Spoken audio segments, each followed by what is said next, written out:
तर नमस्कार विद्यार्थी मित्रांनो, तर आपण आधीच्या व्हिडिओमध्ये बघितलोय की rules of addition and subtraction. तर आज आपण बघूया रूल्स ऑफ मल्टिप्लिकेशन.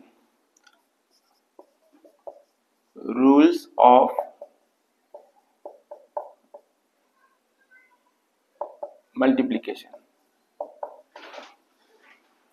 तर रूल्स ऑफ मल्टिप्लिकेशन मध्ये फर्स्ट प्लस इंटू प्लस काय भेटेल आपल्याला? Plus.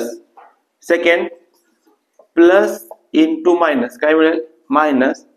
And minus into plus काय मिळेल?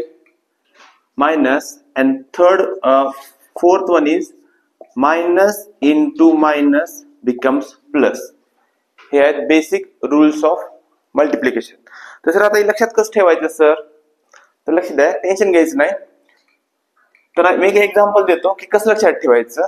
समजा प्लस म्हणजे आहे हुशार विद्यार्थी आणि मायनस म्हणजे आहे ढ विद्यार्थी. किंवा आता ढ विद्यार्थी नसतो कारण सगळेच हुशार असतात, पण कोण अभ्यास करते कोण नाही, कोण रेग्युलरली अभ्यास करते कोण नाही करत, सगळेच हुशार असतात. तर मग जेव्हा दोन हुशार विद्यार्थी जर अभ्यासाला बसले तर दोघं पण काय होतील?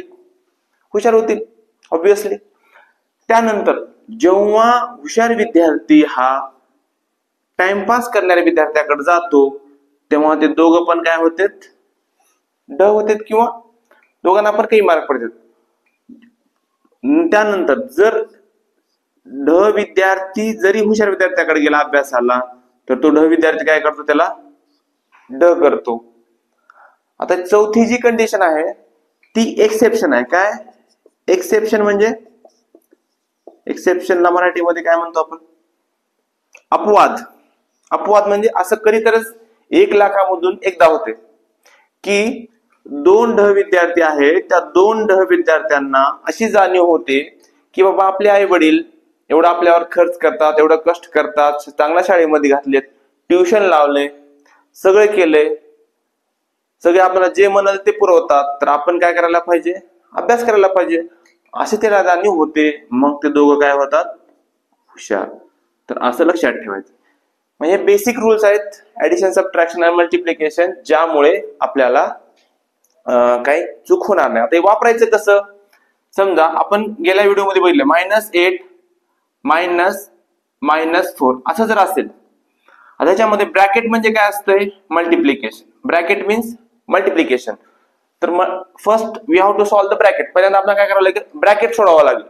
So -8 as it is, bracket means multiplication. Bracket म्हणजे काय असतंय? गुणाकार, multiplication. So in multiplication minus minus becomes plus. तर मग हे दोन साइन मिळून काय तयार होईल? एक साइन तयार होईल, मायनस मायनस प्लस. मग इथे प्लस झाल्यावर 4 ऍज इट इज. मग कोणता रूल वापरावा लागेल? प्लस फर्स्ट का सेकंड? काल शिकवलेल्या पहिल्या व्हिडिओमध्ये शिकवला होता opposite sign subtraction sign of greater number, हा फर्स्ट रूल. आणि second minus minus addition sign of minus. तर आम्हाला first rule opposite sign subtraction sign of greater number. हे काही बेसिक गोष्टी आहेत. अशाच व्हिडिओसाठी सबस्क्राईब करा, लाईक करा, शेअर करा, जे की भरपूर विद्यार्थ्यांकडे पोहोचेल, ज्यांचं बेसिक कच्चा आहे त्यांना समजेल.